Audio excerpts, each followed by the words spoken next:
ஓம் நமச்சிவாயா.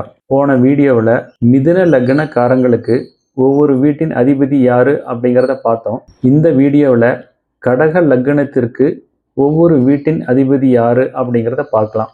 கடகம் அப்படிங்கிற இடத்துல ஒன்றுன்னு எழுதியிருக்கும் இல்லையா, இதையே தான் ஜாதகத்தில் லா அப்படின்னு எழுதியிருப்பாங்க அல்லது லக் அப்படின்னு எழுதி அந்த பாக்ஸில் கிராஸாக ஒரு கோடு போட்டிருப்பாங்க.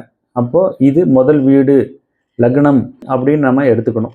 கடக லக்னத்திற்கு 2ஆம் வீட்டு அதிபதி சூரியன், 3ஆம் வீட்டிற்கும் 12ஆம் வீட்டிற்கும் அதிபதி புதன். அப்போ சுக்கிரன் 4ஆம் வீட்டிற்கும் 11ஆம் வீட்டிற்கும் அதிபதி. செவ்வாய் 5ஆம் வீட்டிற்கும் 10ஆம் வீட்டிற்கும் அதிபதி. குரு 6ஆம் வீட்டிற்கும் 9ஆம் வீட்டிற்கும் அதிபதி. சனி 7ஆம் வீட்டிற்கும் 8ஆம் வீட்டிற்கும் அதிபதி.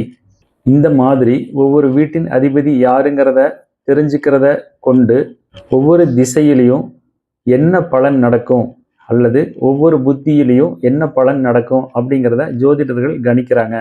இந்த அடிப்படை விஷயத்தை நீங்கள் தெரிஞ்சிட்டீங்க அப்படின்னா ஓரளவுக்கு இந்த திசையிலேயோ அல்லது இந்த குறிப்பிட்ட புத்தியிலேயோ என்ன உங்களுக்கு நடக்கும் அப்படிங்கிறத புரிஞ்சுக்கலாம். உதாரணத்திற்கு கடக லக்னக்காரங்களுக்கு சனி திசை நடக்குது அப்படின்னா சனி 7ற்கும் 8ற்கும் அதிபதி. 7ங்கிறது மனைவியை குறிக்கும், பெண்களாக இருந்தால் கணவனை குறிக்கும். 8ங்கிறது வம்பு, வழக்கு, கோர்ட்டு, விரோதம் அப்படிங்கிறத குறிக்கும். அப்போ 7, 8 இதனுடைய காம்பினேஷன் என்ன வருது? மனைவியோடு தகராறு அல்லது மனைவியோடு பிரச்சனை அல்லது மனைவிக்கு எதிராக நீதிமன்றம் செல்வது அப்படின்னு பொருள். சரிங்க, அடுத்த வீடியோவில் சிம்ம லக்னத்திற்கு உரிய ஒவ்வொரு வீட்டின் அதிபதி யாரு அப்படிங்கிறத பார்க்கலாம். திருச்சிற்றம்பலம்.